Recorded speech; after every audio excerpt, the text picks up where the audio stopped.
Alléluia. Bonjour à toutes, bonjour à tous, bienvenue à ce culte de célébration, un culte particulier, un culte où nous sommes connectés, mais où la parole de Dieu qui est vivante touche encore les cœurs. Et je prie vraiment que la parole de Dieu ce matin puisse toucher ton cœur au nom de Jésus. Là où tu es, tu peux prendre place, tu peux ouvrir ta Bible, tu peux prendre ton carnet, ton stylo, ton crayon, ta gomme, ton Tipex, ton blanco, peu importe comment tu l'appelles, ton surligneur jaune, rose, bleu, vert, et on va entrer dans la parole de Dieu. Dis avec moi, parole de Dieu. Amen, la parole de Dieu. La semaine dernière, nous avons compris cette vérité essentielle à l'homme, essentielle pour les chrétiens. Le plus grand besoin de l'homme, ce n'est pas un besoin matériel, ce n'est pas un besoin émotionnel, ce n'est pas un besoin relationnel. Notre plus grand besoin, c'est Dieu lui-même. Amen. C'est Dieu lui-même. Nous avons besoin de Dieu. Nous avons vu que la véritable vie, elle se trouve dans sa présence.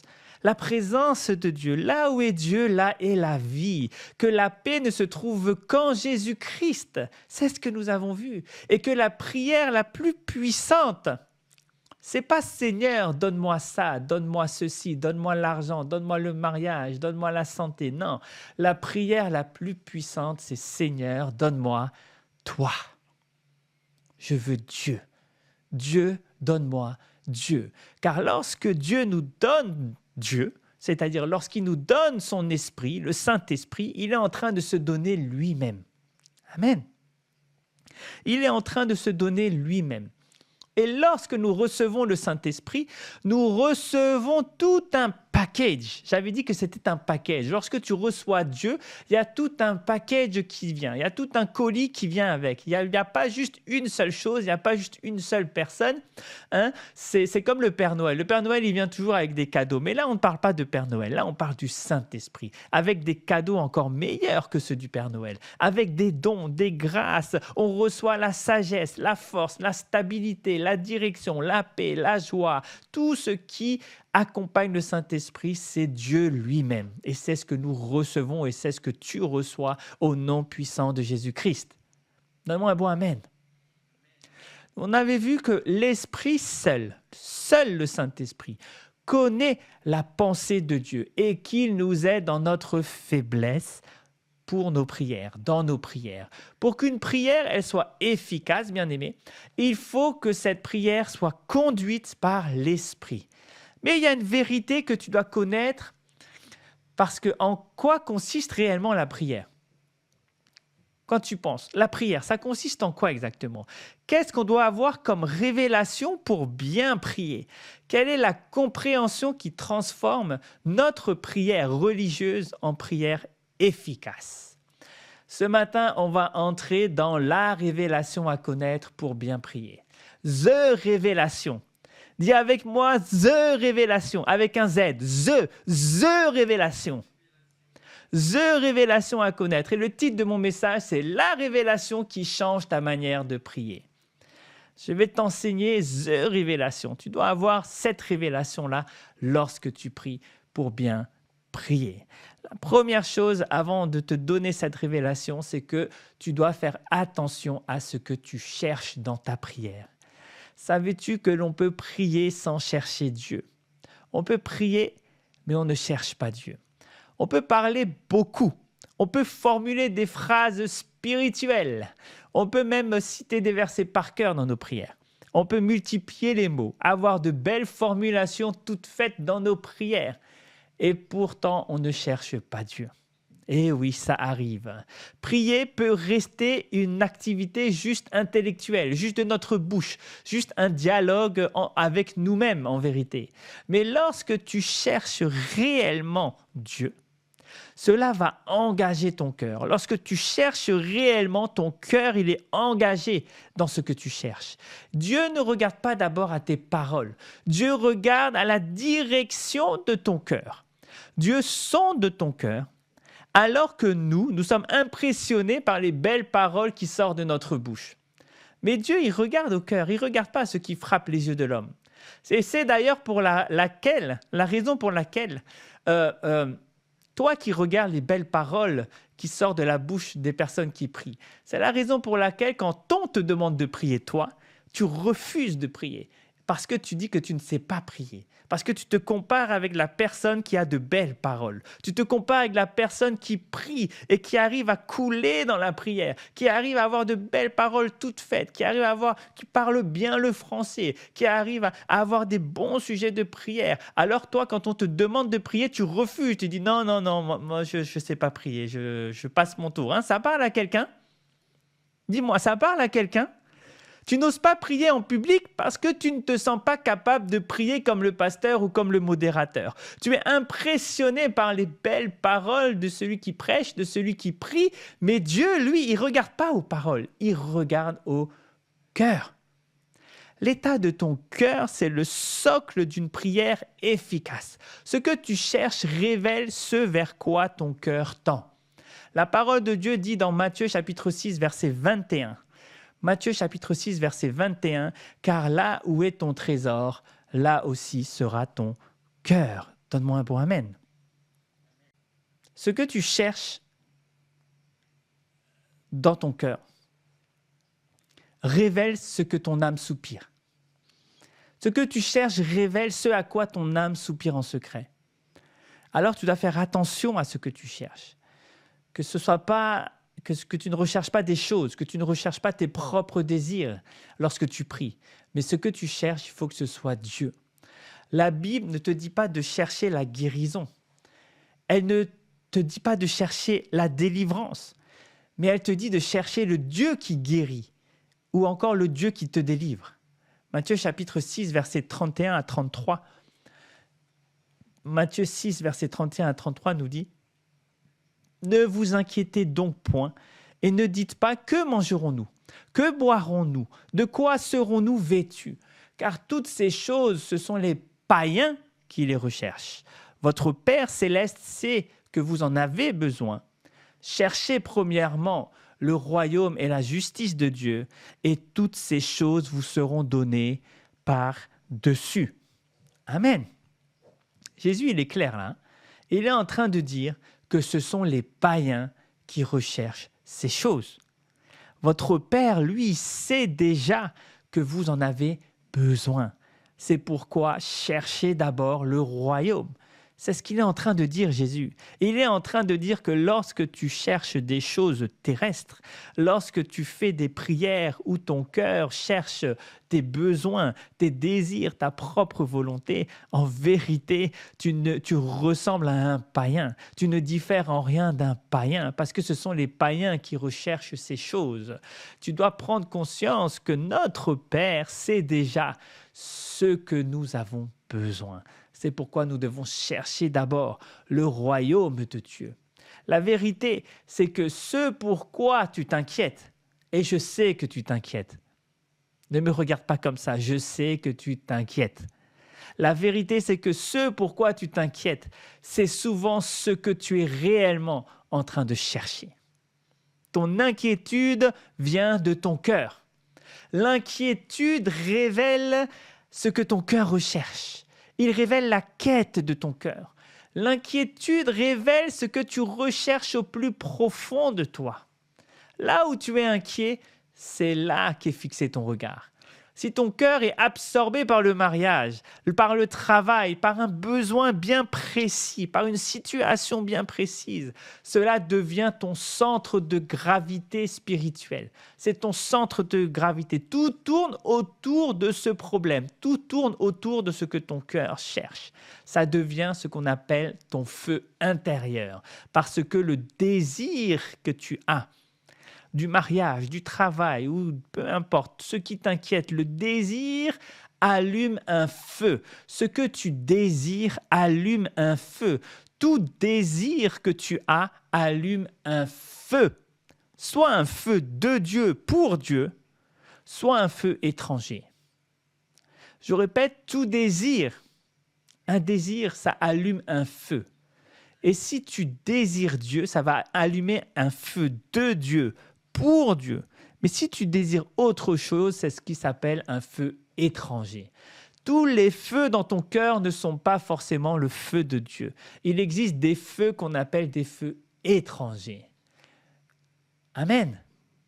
Les désirs que tu as sont des feux étrangers. Romains chapitre 1, verset 27, il est écrit « Les hommes se sont enflammés dans leurs désirs. » Les hommes se sont enflammés, vous voyez, dans leurs désirs. Le désir produit une flamme. Et c'est important de comprendre cette réalité spirituelle parce que ça peut t'éviter des luttes inutiles. Trop souvent, tu luttes inutilement parce que tu as eu un mauvais désir. Tu as allumé un feu étranger. Jacques chapitre 4 verset 1 nous dit « D'où viennent les luttes et d'où viennent les querelles parmi vous? N'est-ce pas de vos passions ou encore de vos désirs qui combattent dans vos membres? Quand le cœur, bien-aimé, est dominé par un désir qui n'est pas orienté vers Dieu, cela produit de l'agitation, de l'oppression, du stress et tu perds la paix. Tu pries, mais tu n'as pas de repos. Dans l'agitation, tu sais, la foi perd le repos. L'inquiétude, ce n'est pas la foi. L'inquiétude, ce n'est pas avoir la foi. S'inquiéter ne fait pas de toi un homme ou une femme de foi. La vraie quête que tu dois avoir, c'est soupirer après Dieu, désirer Dieu, revenir à la source de la foi, la source de l'amour, la source de la joie. Ça doit être ta quête première. Tu dois accomplir cette quête, connaître Dieu. Dis avec moi, je veux connaître Dieu. Je veux connaître Dieu. Tu dois apprendre à prier. Seigneur, j'ai des besoins. Oui, mais d'abord, je veux te connaître. Beaucoup de personnes vivent dans des prisons intérieures. On appelle ça des prisons intérieures. Avec l'amertume, le rejet, la peur, la colère, le manque de pardon, etc. Cela, toutes ces prisons intérieures a abîmé ta confiance, a abîmé ta foi, ta joie. Et sans Dieu comme priorité, même si tu te maries, même si tu trouves un travail, même si tu gagnes de l'argent, ça ne te donnera jamais la véritable paix. Tu dois te concentrer sur la source de la paix, la source de la joie. Tu dois retourner au jardin d'Éden, c'est-à-dire dans la présence de Dieu. Tu dois te reconnecter avec Dieu. Et cela est possible parce que Dieu t'a donné le Saint-Esprit. C'est possible parce que tu as le Saint-Esprit en toi. Luc chapitre 11, verset 13. À combien plus forte raison le Père céleste donnera-t-il le Saint-Esprit à ceux qui le lui demandent? Nous avons vu que ce qu'il convient de demander la semaine dernière, c'était Dieu lui-même. La prière, ce n'est plus « Seigneur, j'ai des besoins », mais la prière devient « Esprit du Dieu Tout-Puissant, viens ». C'est toi que mon cœur désire. Est-ce que tu me suis? Jésus a dit « Cherchez premièrement le royaume ». Il n'est pas en train de dire « Cherchez les choses de ce monde ». Quand il dit le royaume, il part de la priorité de Dieu. Cherchez en priorité Dieu. Cherchez en priorité la personne du Saint-Esprit. Quand tu cherches Dieu, tu tombes sur lui avant de tomber sur des réponses. Ah ah, est-ce que tu me suis? Quand tu cherches Dieu, tu tombes d'abord sur Dieu avant de tomber sur les réponses. Quand Dieu se révèle, les autres choses deviennent secondaires. Quand Dieu se révèle à toi, tout ce qui se trouve autour de toi, les choses que tu avais en inquiétude deviennent secondaires. Vous savez, j'ai remarqué que ceux qui cherchent Dieu réellement finissent toujours par le trouver. Quand ils le trouvent, les choses pour lesquelles ils étaient venus prier perdent leur poids et n'ont plus du tout la même valeur. D'ailleurs, Paul considère tout comme une perte à cause de l'excellence de la connaissance de Christ. Il considère tout comme une perte. Et c'est ce que nous avons chanté tout à l'heure, que la croix seule de Dieu nous suffit et que nous considérons tout comme une perte sans valeur. Philippiens chapitre 3, versets 7 à 8. « Mais ces choses qui étaient pour moi des gains, je les ai regardées comme une perte à cause de Christ. Et même je regarde toutes choses comme une perte à cause de l'excellence de la connaissance de Jésus-Christ mon Seigneur, pour lequel j'ai renoncé à tout et je les regarde comme de la boue afin de gagner Christ. » L'apôtre Paul nous enseigne également une autre vérité dans 2 Corinthiens chapitre 4, versets 16 à 18. C'est pourquoi nous ne perdons pas courage. Et lors même que notre homme extérieur se détruit, notre homme intérieur se renouvelle de jour en jour. Car nos légères afflictions du moment présent produisent pour nous, au-delà de toute mesure, un poids éternel de gloire, parce que nous regardons non point aux choses visibles, mais à celles qui sont invisibles. Car les choses visibles sont passagères et les invisibles sont éternelles. Nos afflictions du moment, c'est ce que dit l'apôtre Paul. Les légères afflictions du moment présent. Ces afflictions du moment présent, elles sont légères en comparaison au poids éternel de gloire qui nous attend. Est-ce que tu me suis? À partir du moment où tu fixes ton regard aux choses d'en haut, tes fardeaux deviennent légers en comparaison au poids éternel de gloire qui nous attend. Amen. Quand tu as la conscience de l'éternité, les besoins présents, les besoins que tu as aujourd'hui, elles ne gouvernent plus ta vie parce que tu as la conscience de l'éternité. Romains chapitre 8, verset 27. Mais dans toutes ces choses, nous sommes plus que vainqueurs par celui qui nous a aimés. Car j'ai l'assurance que ni la mort, ni la vie, ni les anges, ni les dominations, ni les choses présentes, ni les choses à venir, ni les puissances, ni la hauteur, ni la profondeur, ni aucune autre créature ne pourra nous séparer de l'amour de Dieu manifesté en Jésus-Christ, notre Seigneur. Ce verset nous dit une chose. Ce verset nous dit que rien dans ce monde ne peut nous détourner notre foi en Dieu. Et il y a plusieurs histoires dans la Bible qui en parlent, comme celle des 3 jeunes Hébreux, Shadrach, Meshach et Abednego. Qui connaît Shadrach, Meshach et Abednego? Dans le livre de Daniel. Ces 3 jeunes hommes connaissaient leur Dieu et peu importe leur affliction du moment, ils ont persévéré dans leur foi en Dieu. Daniel chapitre 3, versets 17 à 18. Voici notre Dieu que nous servons peut nous délivrer de la fournaise ardente et il nous délivrera de ta main, ô roi. Sinon, sache, ô roi, que nous ne servirons pas tes dieux et que nous n'adorerons pas la statue d'or que tu as élevée. Ils sont en train de dire que le Dieu que nous servons va nous délivrer. Et il va nous délivrer. Et même s'il ne nous délivre pas, nous n'allons pas nous prosterner devant ta statue.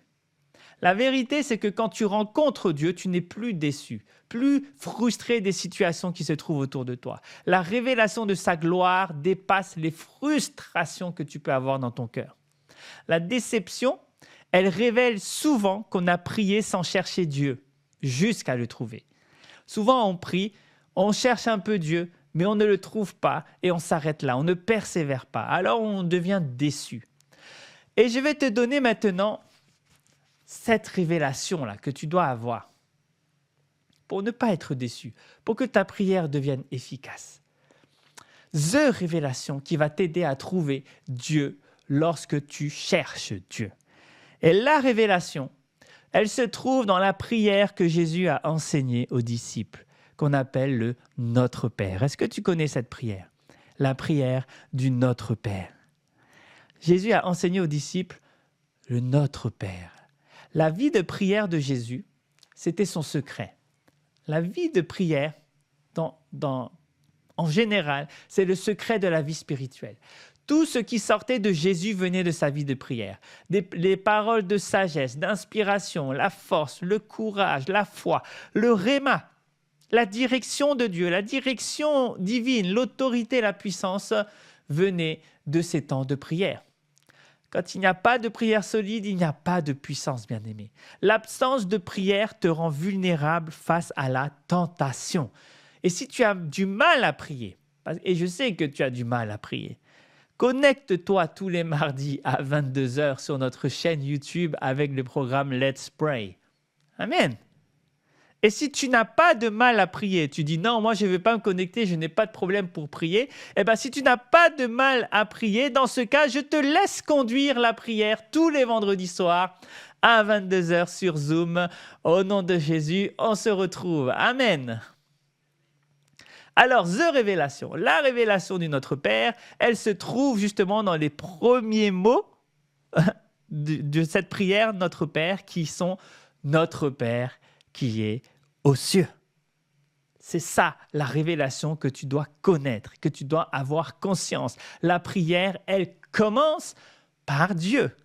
Elle commence par notre Père. Elle ne commence pas par mes frustrations, elle ne commence pas par mes besoins, elle ne commence pas par mes plaintes, mes menaces, parce que des fois on menace même Dieu.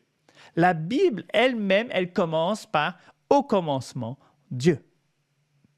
Dans la prière, c'est pareil. C'est au commencement de notre prière, Dieu. Elle commence par la conscience, la reconnaissance, les actions de grâce envers Dieu. Matthieu 6, versets 7 à 8, en priant. Ne multipliez pas de vaines paroles comme les païens qui s'imaginent qu'à force de paroles, ils seront exaucés. Ne leur ressemblez pas, car votre Père sait de quoi vous avez besoin avant que vous le lui demandiez.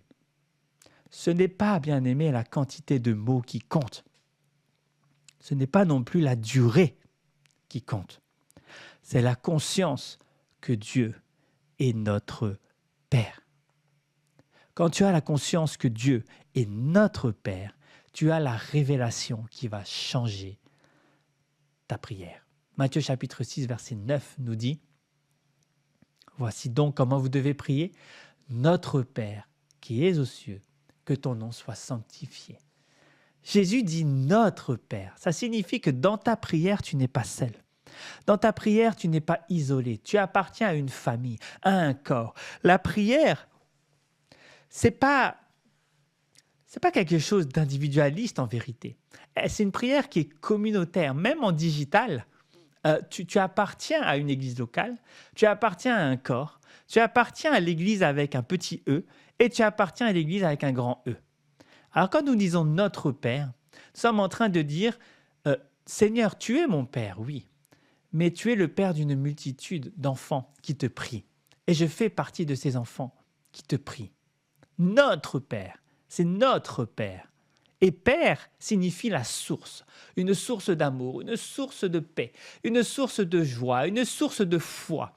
Père signifie aussi qu'il pourvoit, c'est un pourvoyeur. Il pourvoit en provision, en sagesse, en intelligence, en faveur. Il pourvoit tout ce dont tu as besoin. Père signifie aussi qu'il est protecteur. Il te donne la sécurité. Père signifie qu'il est géniteur. C'est lui qui nous a engendrés par sa parole. Jean chapitre 1 verset 12, mais à tous ceux qui l'ont reçu, à ceux qui croient en son nom, elle a donné le pouvoir de devenir enfants de Dieu. Nous sortons du statut de serviteur au statut d'enfant de Dieu. Quand tu comprends dans ta prière que Dieu est Père, tu enlèves tout de suite un stress.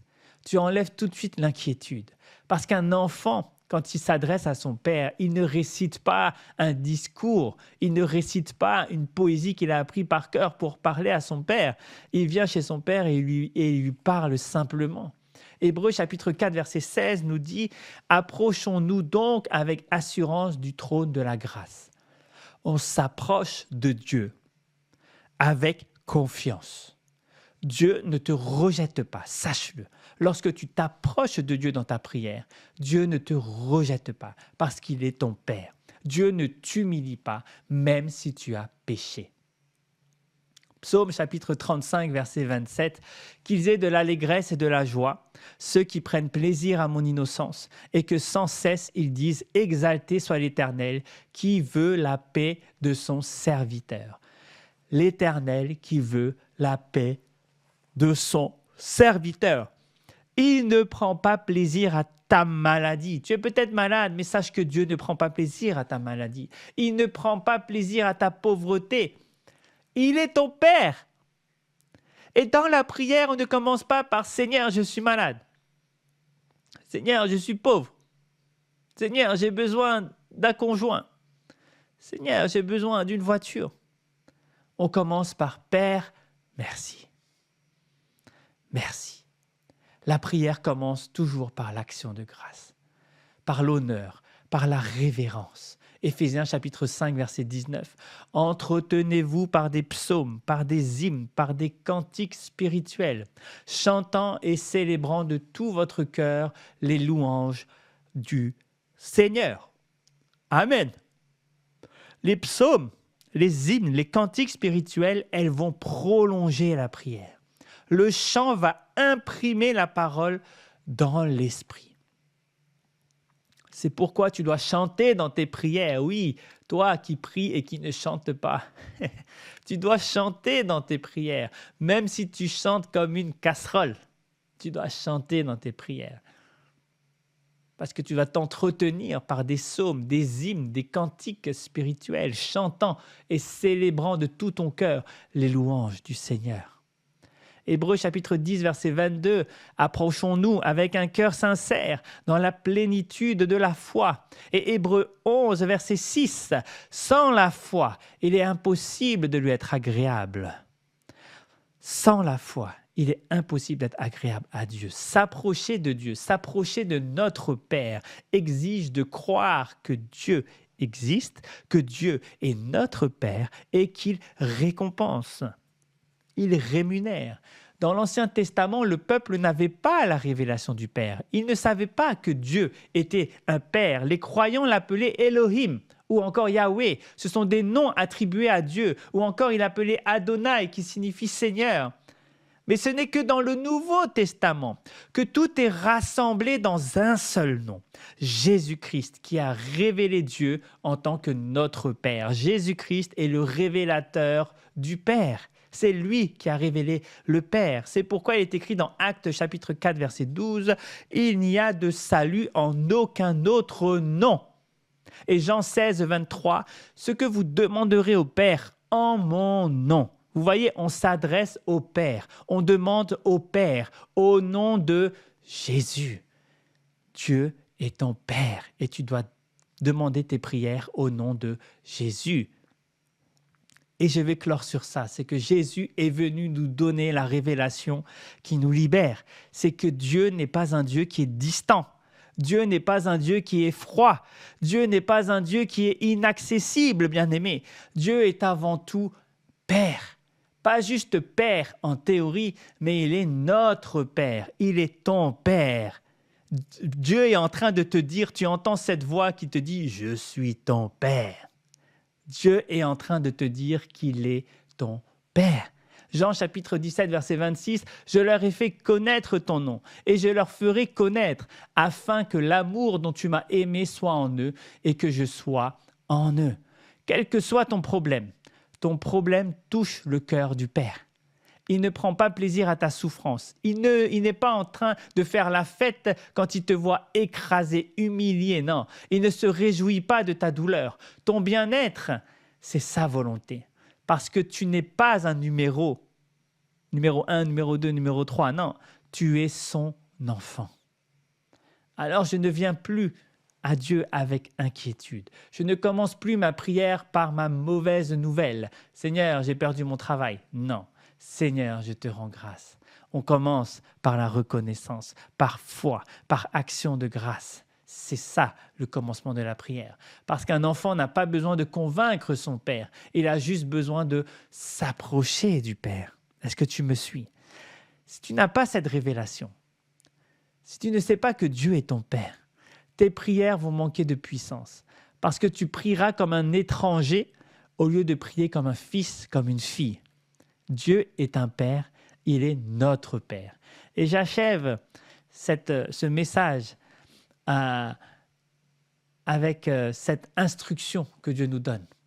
Ce n'est pas seulement de demander, il faut aussi chercher. Ésaïe chapitre 55, verset 6 nous dit « Cherchez l'Éternel pendant qu'il se trouve, invoquez-le tandis qu'il est prêt. » Alors, cessons de nous plaindre, bien-aimés. Cessons de perdre du temps.